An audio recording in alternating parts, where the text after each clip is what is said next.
Mayor de Blasio, city council members, and other elected city leaders may soon be getting a pay raise.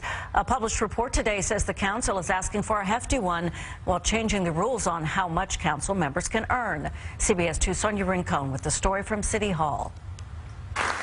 City elected leaders haven't had a raise in 9 years. A published report says the council is floating the idea of a whopping 42% raise to $155,000 a year. We asked Council Speaker Melissa Mark Viverito about it.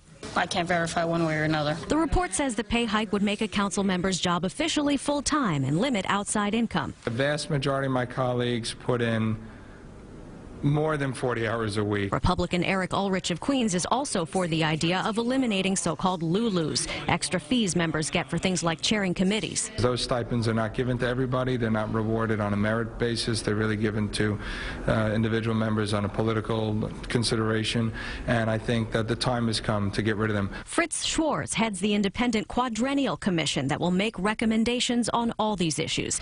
It's convened every 4 years but hasn't met in nearly a decade since salary for Mayor Bloomberg wasn't an issue. As you think about public pay, it needs to be high enough so that it attracts people into public work. He says he's heard nothing from the council yet, and now it's up to the quadrennial commission. They'll come out with their recommendations maybe within the next month and a half. Will the council be making any sort of proposal? We're having conversations internally to decide what we will do.